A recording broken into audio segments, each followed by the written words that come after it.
Assalamu alaikum warahmatullahi wabarakatuh gbogbo mùsùlùmí ẹ bá mi share kíní kó dọ́dọ̀ MS Baba. Mi dá sí ọ̀rọ̀ wọn rí, mo ṣẹ̀ṣẹ̀ wá bẹ̀rẹ̀ báyìí.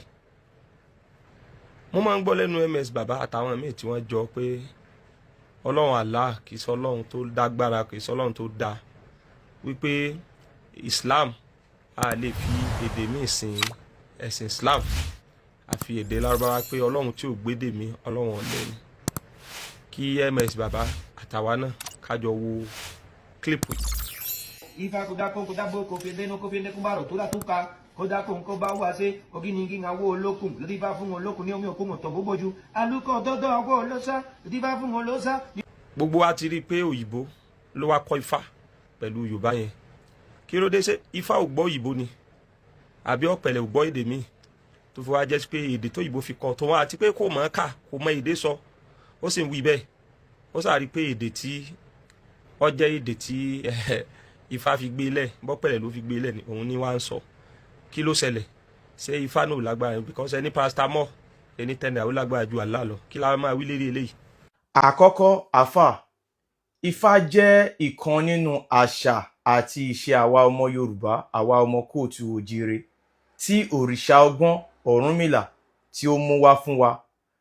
Àwa tá a dẹ̀ ní èdè tá a gbọ́ òun náà ni a lè fi bá Ifá sọ̀rọ̀, òun náà ni Ifá fi lè bá wa sọ̀rọ̀ torí wípé a gbàgbọ́ pé ohun ẹnu Ọlọ́run Olódùmarè òun ni Ifá. Ifá ò kì í ṣe Ọlọ́run Olódùmarè. Àfà, ẹ get it right. Ifá kò kì í ṣe Ọlọ́run Olódùmarè. Ìdí tó fi jẹ́ pé èdè Yorùbá nìkan la lè fi bá Ifá communicate ni wípé àwa ọmọ Yorùbá la ní bó ṣe jẹ́ nìyẹn. Ẹ ò lè fi èdè míì bá Ifá communicate yàtọ̀ sí èdè Yorùbá torí wípé àwa ọmọ kóòtù òjire àwa la ní. Ìdí nìyí ló fi jẹ́ pé ẹnikẹ́ni tó bá fẹ́ kífá tàbí tó bá fẹ́ kọ́ Ifá ó máa ní láti gbọ́ èdè Yorùbá torí wípé àwa la ní àṣà àti ìṣe wa ni. Ifá ò kì í ṣe Ọlọ́run Olódùmarè. Ọlọ́run Olódùmarè is the supreme being. Gbogbo èdè ni Ọlọ́run Olódùmarè gbọ́. Ó fún oníkálukú ní àṣà àti ìṣe wọn, èdè wọn. Oníkálukú ló ní deities wọn, ló ní òrìṣà tọ̀dọ̀ tiwọn. Òrìṣà oníkálukú yìí òun ló dà gẹ́gẹ́ bí intermediary láàárín àwọn àti Ọlọ́run Olódùmarè. Tẹ́ ẹ bá dé China wọ́n ní tiwọn, Chinese nìkan ni wọ́n lè sọ sí. Tẹ́ ẹ bá dé Saudi wọ́n ní tiwọn, òun ni Allah. Arabic nìkan ni wọ́n lè sọ sí. Tẹ́ ẹ bá dé Korea wọ́n ní tiwọn, èdè wọn nìkan ni wọ́n lè sọ sí. Fún àpẹẹrẹ àfà, ẹ ní àwọn ọmọ, èdè Yorùbá lẹ fi sí àwọn ọmọ yín lẹ́nu, èdè Yorùbá lẹ fi kọ́ wọn. Ṣé wá lè sọ fún àwọn ọmọ yín wípé tí wọ́n bá fẹ́ béèrè nǹkan lọ́wọ́ yín kán wá máa lo èdè Lárúbáwá, kán ṣẹ̀ṣẹ̀ lọ kọ́ èdè Lárúbáwá láti wá béèrè nǹkan lọ́wọ́ yín? Kí wá ní kókó èdè ẹnu wọn tẹ́ ẹ fún wọn nígbà tẹ́ mọ̀ pé èdè ẹnu wọn yẹn kò ní wúlò fún wọn? Bó ṣe rí nìyẹn. Mo máa ń kọ orin Òṣùpá kan. Òṣùpá ní Ọlọ́run tó ṣe ti tòṣùpá o, ṣóhun ló tún ṣe ti tòòrùn tó ràn o. Ọlọ́run tó ṣe ti tòṣùpá o, ṣóhun ló tún ṣe ti tòòrùn tó ràn o.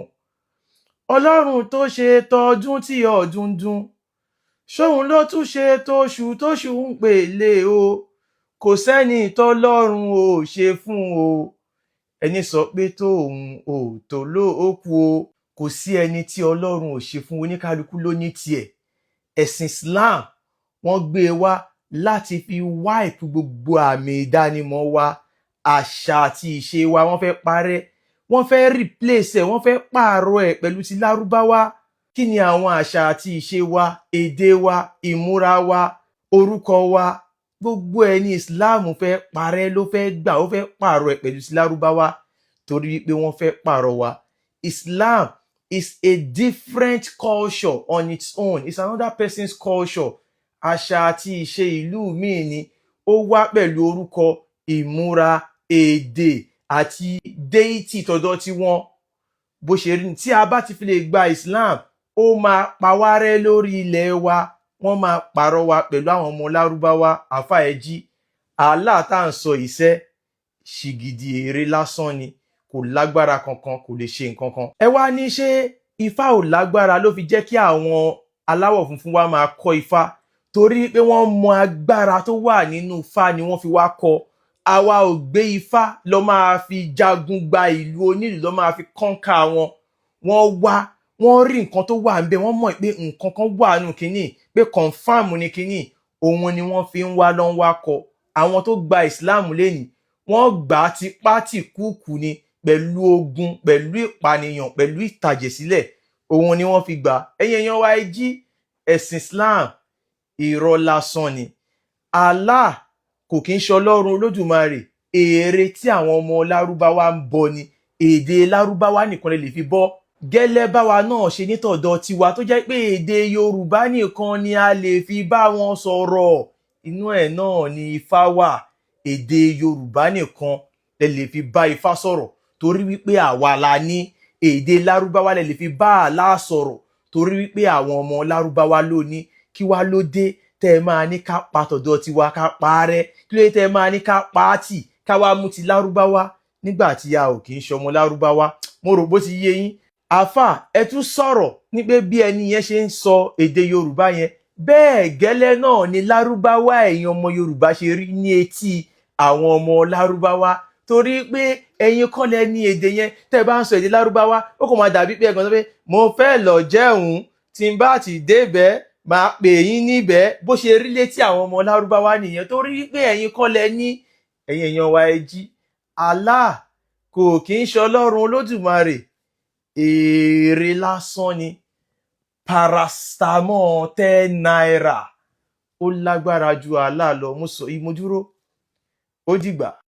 This is Oodua TV Watch. Don't forget to subscribe, comment your opinion, like, comment and share so that other people can get access to what you enjoy on our channel. Thank you. We love you.